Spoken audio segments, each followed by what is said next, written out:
Oi, gente, tudo bem? Nós vamos começar a estudar essa obra aqui, Projetos Pedagógicos na Educação Infantil, da Maria Carmen Silveira Barbosa e Maria da Graça Souza Horn. Tá? Já estava no edital anterior essa obra e é bem provável que vai ser cobrada novamente, porque é a principal obra nessa área de projetos na educação infantil, tanto na creche quanto na pré-escola. Mas, para nós começarmos a falar, uma aula introdutória sobre a ideia central aí da obra é importante e aí a gente vai fazer algumas abordagens. Por exemplo, no primeiro capítulo, quando as autoras trazem o título do capítulo, Era uma Vez, com reticências, trajetos e projetos, o ponto de partida das autoras, porque vai haver aqui um processo de contextualização, né? De onde vem essa ideia de trabalhar com projetos e tudo mais. Então, o ponto de partida é justamente as ideias da pedagogia desenvolvida em torno da escola nova. Ou aqui seria até melhor nós colocarmos da pedagogia renovada.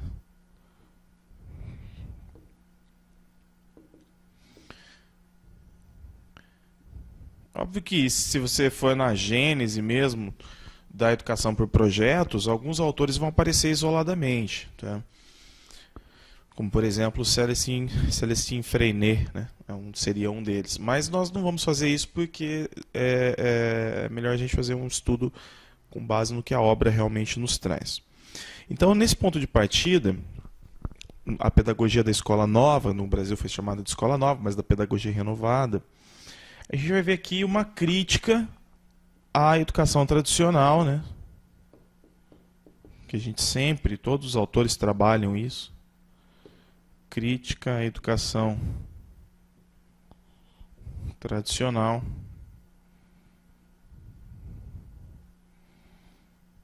E vamos colocar assim, e a antiga, vou colocar até entre aspas, talvez o termo não seja o ideal, mas é a antiga concepção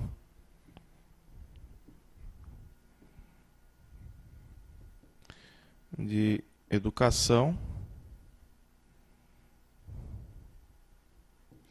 criança e infância.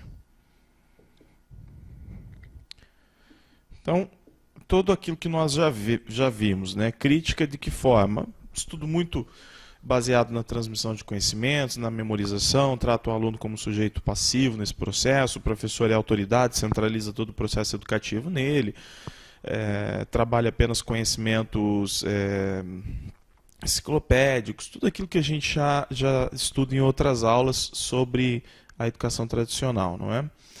E quem vai trazer essas ideias renovadoras para a pedagogia, né, vamos colocar aqui chamar de renovadores, são vários autores, na verdade, mas os nomes que realmente aparecem é Ovid de Crowley, na Bélgica, Maria Montessori,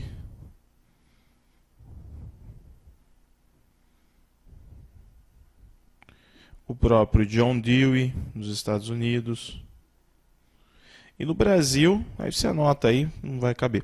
E no Brasil, Lourenço Filho, Cecília Meirelles, Fernanda Azevedo, Anísio Teixeira, que por mais que tivessem suas divergências, vão deixar de lado suas divergências para trabalhar unidos em um projeto para a educação brasileira, que no Brasil que vai partir de uma espécie de uma militância, né, política em prol da escola nova no Brasil em 1932. Isso vai ser marcado pelo movimento dos pioneiros da educação.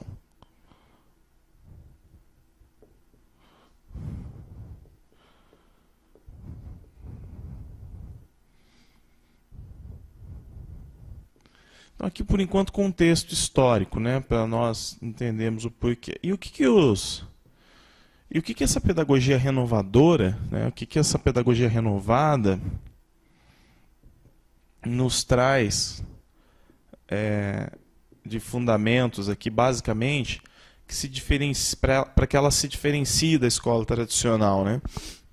Então a gente vai ter uma série de destaques aqui, mas, por exemplo, um deles vão trazer aqui uma ideia de aprendizagem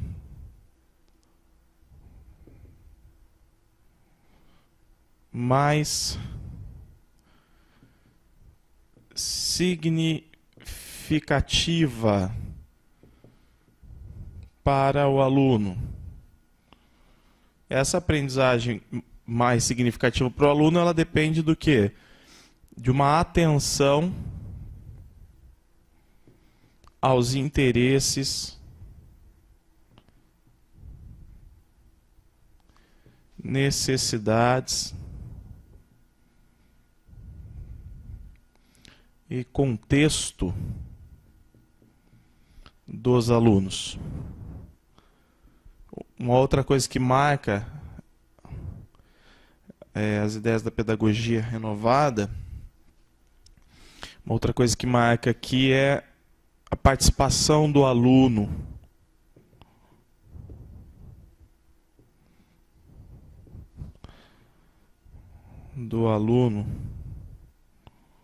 Ativamente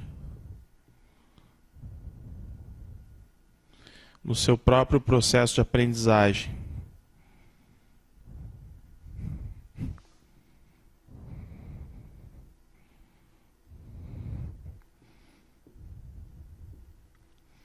Seu próprio processo de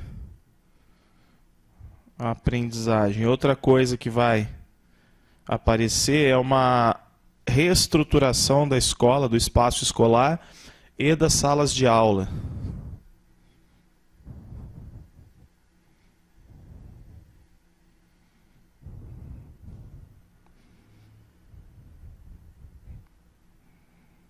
Do espaço escolar e das salas de aula.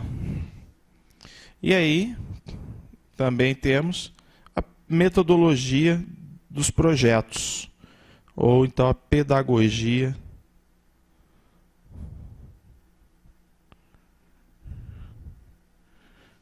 de opor projetos. Bem, e aqui, pessoal, no caso da pedagogia de projetos, trabalhar então projetos com os alunos, alguns elementos dessa pedagogia já são evidenciados desde cedo, né? Alguns elementos, como por exemplo, essa pedagogia de projetos vai trabalhar mais temas do contexto da vida do aluno, então vai trabalhar com temas relacionados à vida comunitária,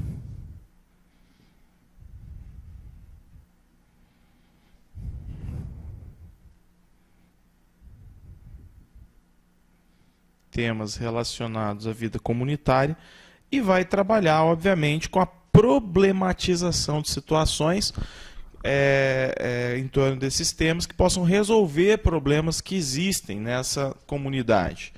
Então, também resolução de situações problema.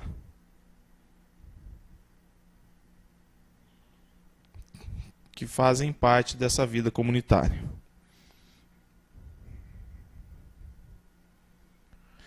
Então aqui a gente já tem mais ou menos um panorama do que envolve, né, essa educação mais renovada agora, né?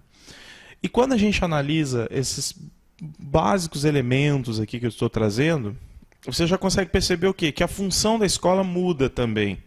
Então a gente passa a ter também, nessa nova pedagogia, uma nova função da escola.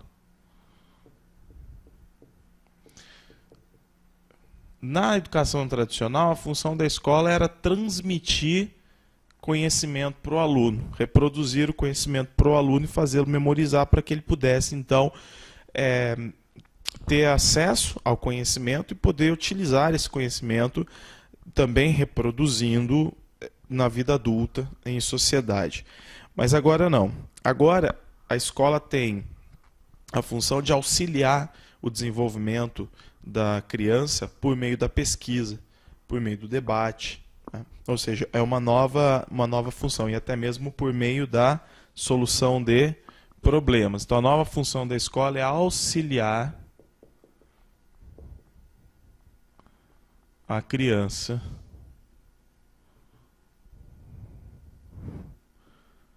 no seu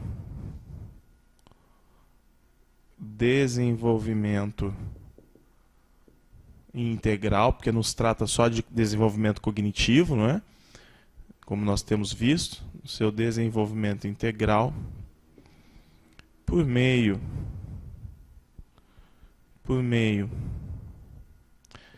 da pesquisa,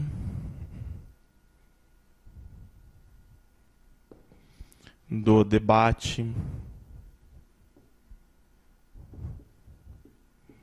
e da solução de problemas. Ok? Então aí a gente encontra uma nova função da escola. O próprio Dewey, o próprio John Dewey contribui quando fala, por exemplo, de uma metodologia para a pedagogia de projetos. Então, o Dewey nos indica, né, nas suas orientações, ele nos indica 4 passos para a realização de um projeto, que eu vou chamar aqui de 4 passos de John Dewey. A gente fica falando muito do Dewey, porque é uma referência, mas é óbvio que existem muitos outros autores que trabalharam essa ideia dos projetos. Eu vou colocar para vocês aí um resumo de estudo e você vai perceber isso, tá? Então a gente tem, por exemplo, decidir o propósito do projeto. É o primeiro passo. Ó. O primeiro passo, então, decidir o propósito do projeto.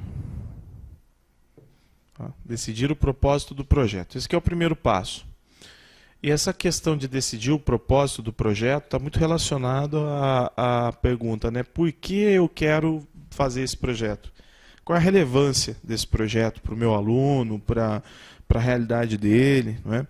Aí nós precisamos construir um plano de trabalho para a realização do projeto. Então, construção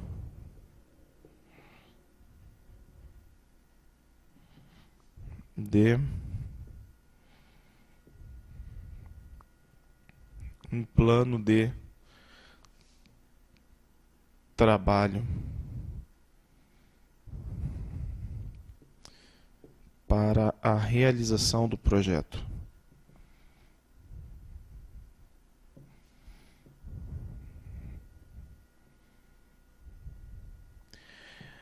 Precisamos executar o projeto.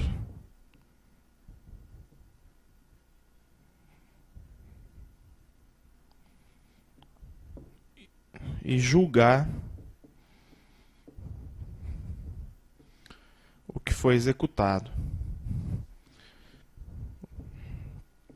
O que nós vamos chamar de avaliação. Fazer uma avaliação de tudo que aconteceu. Então, desde já, embora não seja exatamente esse o conteúdo que nós vamos alcançar depois nas outras aulas, uma coisa que você já pode perceber é que na pedagogia de projetos o caráter procedimental é muito importante, né? Então existe aqui o passo a passo, né? Então a natureza procedimental é muito relevante. É uma natureza procedimental e, consequentemente, sistêmica.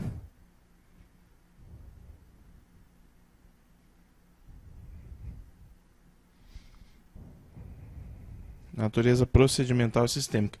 Então, é uma forma de ensinar muito diferente, simplesmente oferecer conteúdos, transmitir conteúdos para que os alunos anotem ou prestem atenção. Não é? A gente está preocupado em desenvolver um trabalho, principalmente resolver um problema que existe, um problema real, que existe na realidade do aluno, no contexto de vida do aluno. Tá bom?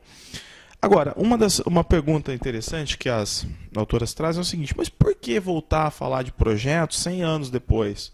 Por que defender essa ideia de uma educação por projetos depois de tanto tempo, sendo que a escola, na prática, não absorveu muito essa metodologia, né? Ela se manteve naquela educação mais tradicional. Então, por que trabalhar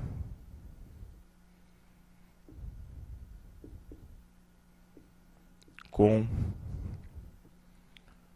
projetos? E a primeira resposta nossa é justamente com base nisso que eu falei agora há pouco. A escola se manteve muito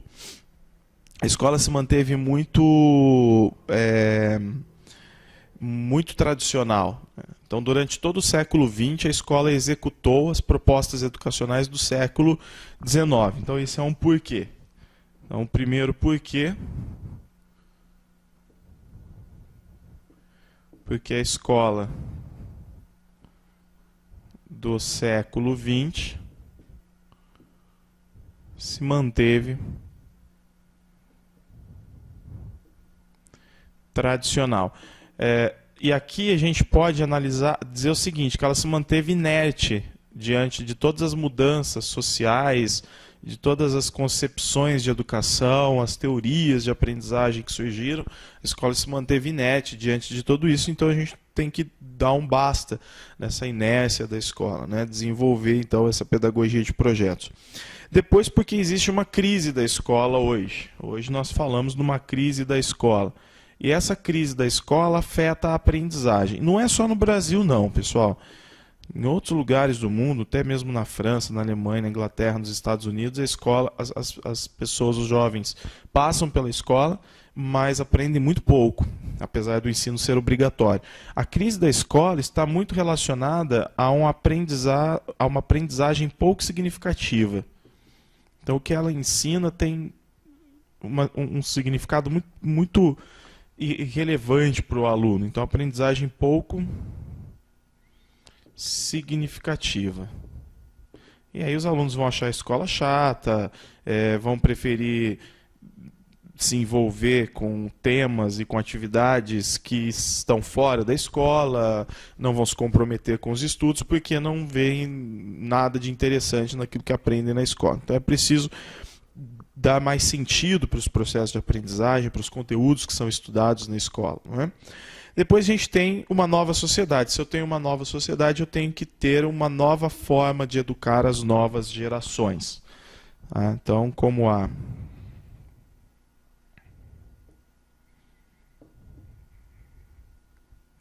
deixa eu colocar de uma forma mais resumida, né? Então, nós temos nova sociedade, mais tecnológica, mais globalizada. Nova sociedade, eu preciso de novos métodos de ensino-aprendizagem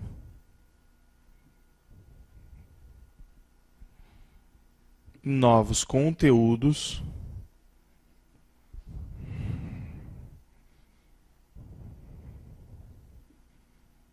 para as novas gerações. Ou seja, chamo de novo aqui. Beleza. Tá vendo? Por que trabalhar projetos? Justamente por causa disso, né? Porque é nós estamos diante de um processo dialético.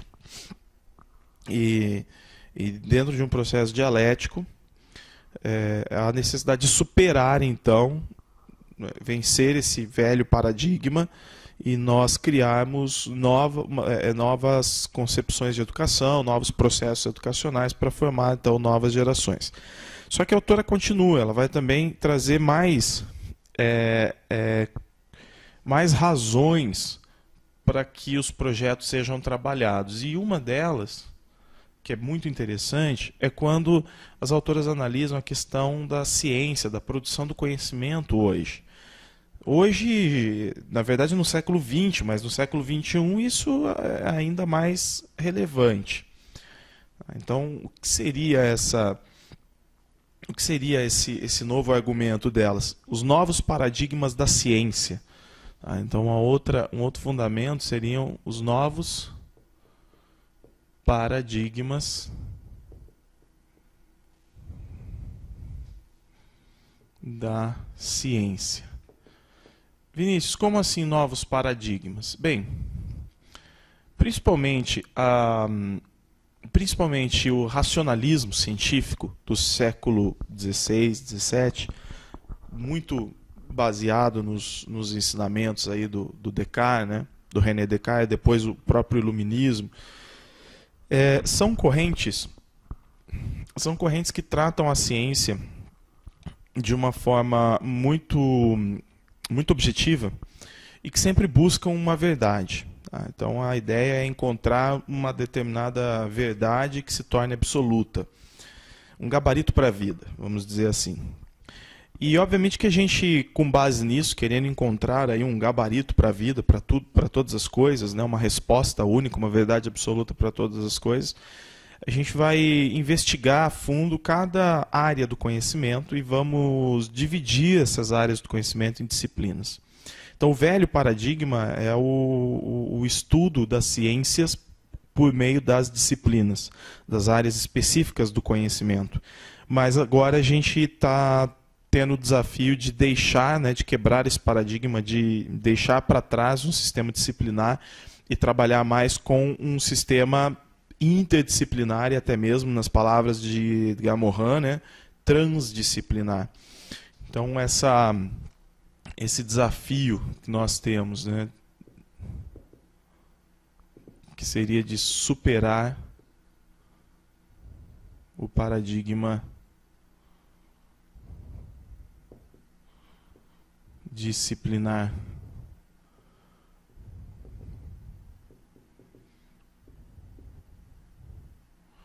A partir da interdisciplinaridade.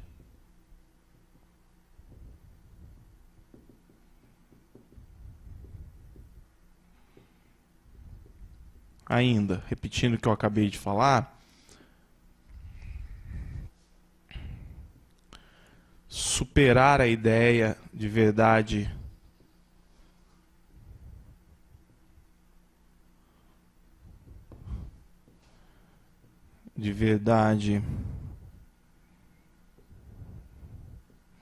absoluta para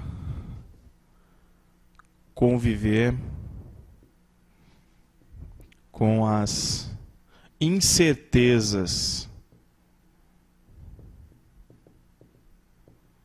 e com situações problema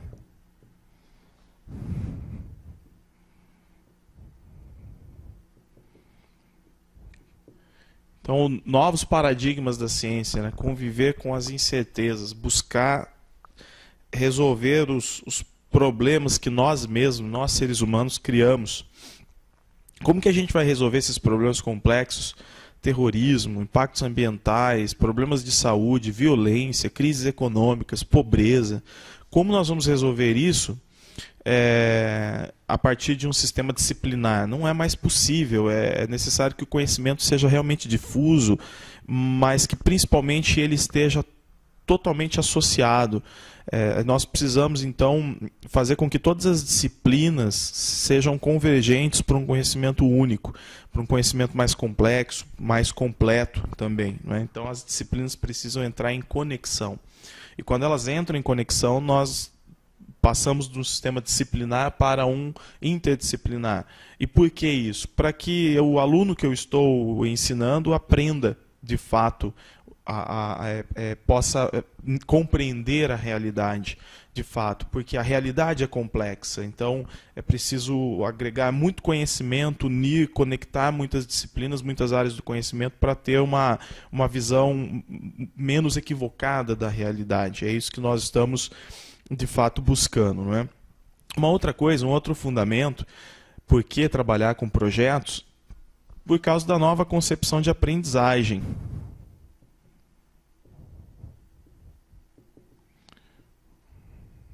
Óbvio que quando a gente fala de aprendizagem, nós não podemos negar que existem correntes. E as correntes naturalmente divergem. Elas são divergentes, não é? Então vejam aqui. No século XX, a base adotada na educação, vou colocar aqui século XX, base teórica. Ô, Vinícius, está difícil de escrever base, hein? A base teórica é o quê? O ambientalismo, comportamentalismo.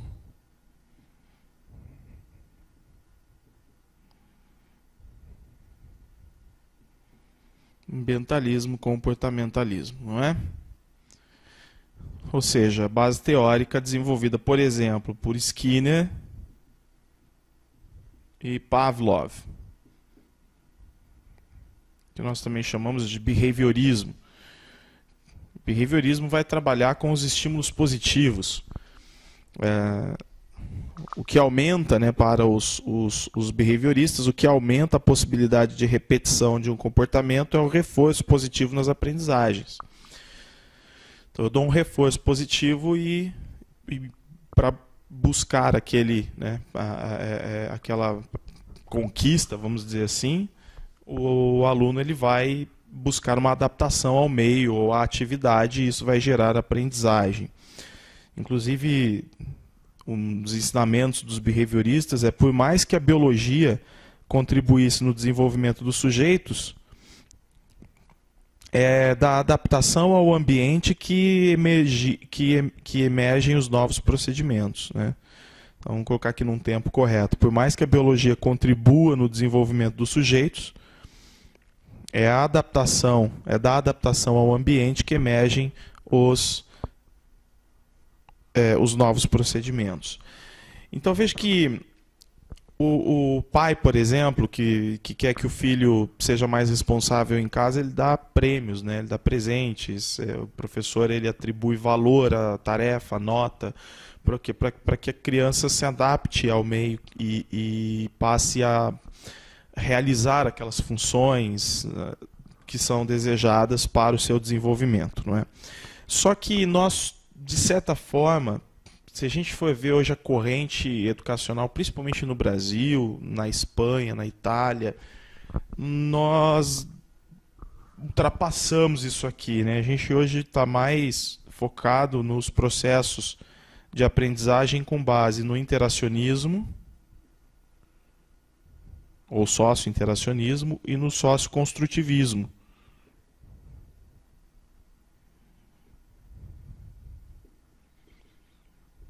Ou seja, como que o indivíduo aprende? Nós vamos seguir ideias, que são as ideias mais aceitas hoje pelos teóricos aí, Piaget, Vygotsky e Vallon.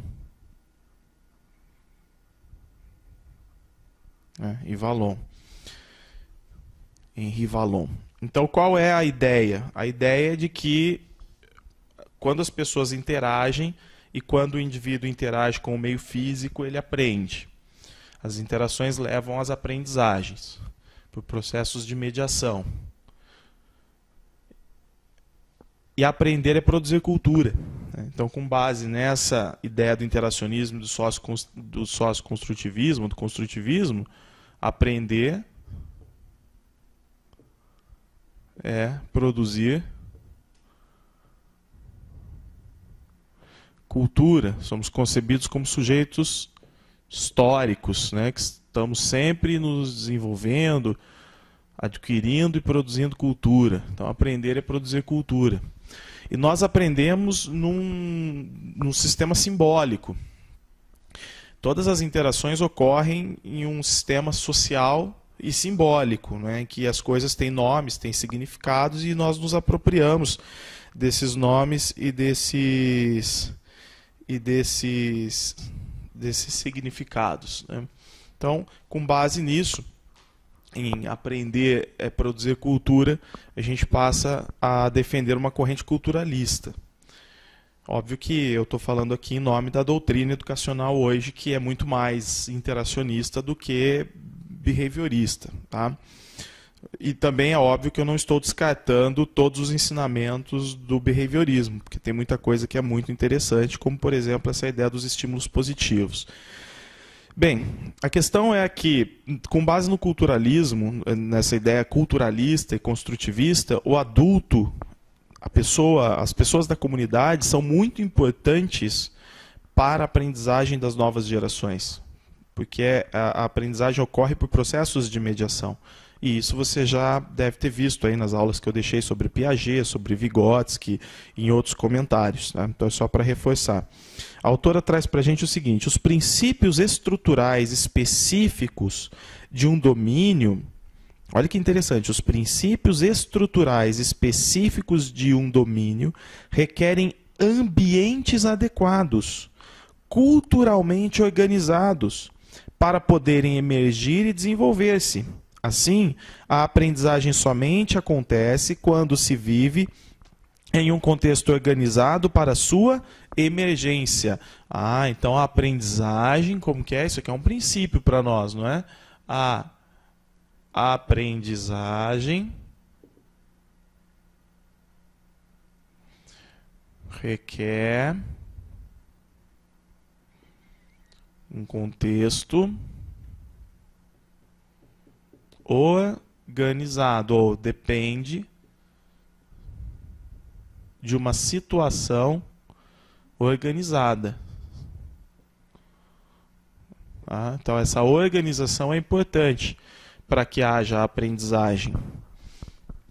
A organização do meio, a organização do espaço. E por que isso é importante, não é?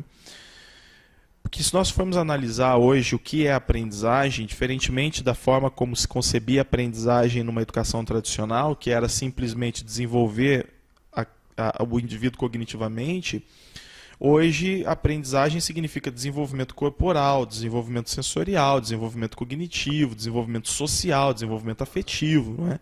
Aquilo que a gente chama de desenvolvimento integral, que é a nova perspectiva de aprendizagem hoje, então. Ela é muito menos individual e racional, e ela é muito mais social e multidimensional. Quando eu falo que o importante é desenvolver meu aluno e ensiná-lo em todos esses aspectos, quer dizer que a aprendizagem hoje ganha uma nova perspectiva, que é essa multidimensionalidade. Tudo bem? Então, a escola não pode simplesmente transmitir e reproduzir conhecimentos, porque dessa forma ela não vai desenvolver outros aspectos importantes que fazem parte dessa multidimensionalidade. Agora, para desenvolver esses aspectos multidimensionais, eu preciso de ambientes organizados. A metodologia continua sendo fundamental, mas nós buscamos uma nova metodologia. Então, essa organização da aprendizagem, que nós vamos ver nessa obra, ela vai ser sugerida a partir da pedagogia de projetos. Entenderam?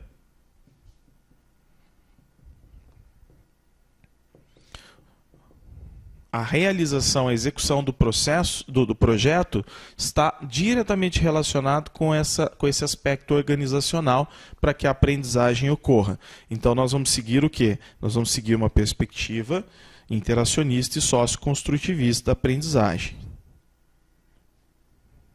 Que todos os autores que nós estamos seguindo adotam essa linha aqui, adotam essa perspectiva, não é? E aí o que nós estamos querendo desenvolver? Nós estamos querendo contribuir com o desenvolvimento da inteligência também. Só que o desenvolvimento da inteligência depende não apenas de transmissão de conhecimento, mas de desafios que são propostos às crianças. da qualidade, inclusive, dos desafios, né? Para desenvolver inteligência, eu preciso propor desafios de uma forma sempre crescente e em que o desafio tem uma qualidade cada vez maior. Por exemplo, como ensinava o Piaget, para que haja um processo constante, né, um processo constante de equilibração que envolve adaptação, acomodação e equilibração e assim sucessivamente. Então, para desenvolver a inteligência, nós também precisamos desafiar o aluno. Então, o desafio é a forma de desenvolver a inteligência. Desafios contribuem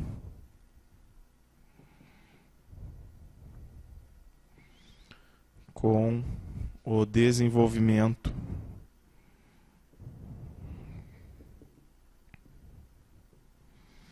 da inteligência.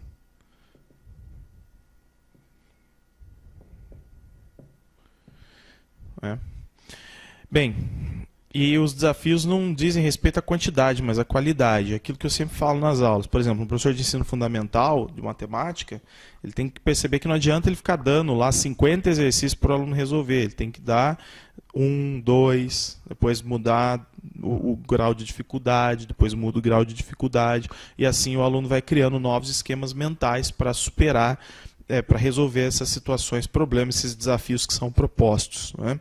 Então, quanto mais o aluno é desafiado, quanto mais situações desafiadoras nós damos, mais ele tende a desenvolver a sua inteligência. E esse desenvolvimento da inteligência, então, decorre da capacidade que o aluno tem de se deparar com o problema, ser ajudado por um adulto, obviamente, sendo, né, ajudado por um adulto, mas de visualizar novas condições ali de atuação dele. Então, quanto mais a gente... Isso é para a vida. Se você, por exemplo, se alguém te dá uma aula de como construir uma prateleira, você tem uma visão. Mas se você vai, de fato, na prática, construir a prateleira, você já tem uma visão muito melhor, você já tem uma aprendizagem muito melhor. Então, é disso que nós estamos falando. Dar os desafios para que o aluno possa executar, para que a criança possa executar isso na prática, né, para que ela possa interagir com o meio de fato. Bem, pessoal, então nós vamos falar dessa pedagogia de projetos no decorrer aí das aulas, da obra. E, obviamente, que essa pedagogia de projetos ela tem que se coadunar aqui, e ela, na verdade, está relacionada a uma nova concepção de infância e de criança. De infância e de criança, ok? E aí nós vamos ter o seguinte, as autoras vão dizer, quando se propicia na educação infantil a aprendizagem de diferentes linguagens simbólicas, e a gente está falando da dança, da leitura, né, dentro daquela perspectiva da atividade de leitura na educação infantil, que nós já vimos em outras aulas, etc., né? Possibilita-se as crianças colaborarem em ação conjunta e multifacetada, esquemas cognitivos, afetivos, sociais, estéticos e motores. Então, diante dessas diferentes linguagens simbólicas, a criança vai se desenvolver integralmente. É isso que nós vamos buscar por meio da pedagogia de projetos. Por isso, essa introdução, para nós já termos essa compreensão inicial de como vai ser as próximas aulas agora. Tudo bem? Então, pessoal, ficamos por aqui, por enquanto. Até a próxima aula, bons estudos e vamos em frente. Um abraço.